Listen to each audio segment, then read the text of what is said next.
ভগবানের প্রতি তোমার প্রেম আছে কিনা সেটা বোঝার প্রথম লক্ষণ হলো সাধু সন্তের প্রতি তোমার প্রেম থাকবে। কার প্রতি প্রেম থাকবে বলো সবাই? সাধু এবং সন্তের প্রতি তোমার প্রেম থাকবে, এটা হলো প্রথম লক্ষণ। দ্বিতীয় লক্ষণ হলো গাভীর প্রতি তোমার প্রেম থাকবে। কার প্রতি গো মা? গাভী নাম শুনেছে? গাভী মানে কি? গরু আমরা বলি না মা?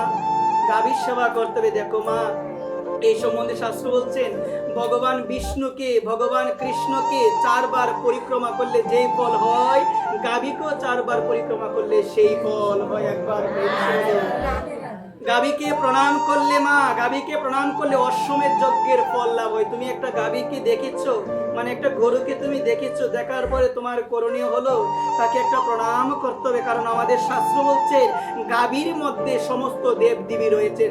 গাভীর মধ্যে কি রয়েছে? সমস্ত দেবদেবী রয়েছে। ওই গাভীকে প্রণাম করলে সমস্ত দেবদেবীকে প্রণাম করা হয়ে যায়। একবার শাস্ত্র গাভীকে প্রণাম করার কথা বলছেন, গাভীকে প্রদক্ষিণ করার কথা বলছে। মা একটাবার চিন্তা করে দেখো কত বড় মহিমা। আমার ভগবানকে পরিক্রমা করলে যেই ফল হয়, গাভীকে পরিক্রমা করলে কি হয় গো মা? সেই ফল হয়। তো প্রথম লক্ষণ হলো সাধু সন্তের প্রতি প্রেম। তারপরে দ্বিতীয় লক্ষণটা কি গো মা? দ্বিতীয় লক্ষণ হলো গাভীর প্রতি ভালোবাসা থাকবে, গাভীকে প্রণাম করতে হবে। গাভীর প্রতি তোমার যদি প্রেম থাকে তাহলে বুঝতে হবে কার প্রতি প্রেম রয়েছে গো? ভগবানের প্রতি প্রেম রয়েছে। আর তৃতীয় লক্ষণ হলো ব্রাহ্মণের প্রতি যদি তোমার প্রেম থাকে।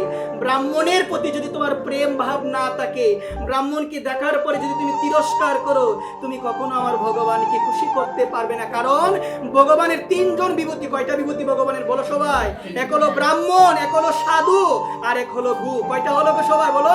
ভগবানের 3টা বিভূতি। যদি ব্রাহ্মণকে সম্মান না করতে পারো, ব্রাহ্মণ ভগবানের মন্ত্রের মধ্যে কি বলছেন? গু ব্রাহ্মণ হিতায়াচ। কি বলছে? গু ব্রাহ্মণ হিতায়াচ। আমার ভগবান অনাদিরাদি গোবিন্দ, তিনি গু এবং ব্রাহ্মণের মঙ্গলকারী মানে হিতকারী। একবার 3টা লক্ষণের মধ্যে প্রথম লক্ষণটার নাম কি? সাধু সন্তের প্রতি প্রেম। কার প্রতি প্রেম বলো সবাই?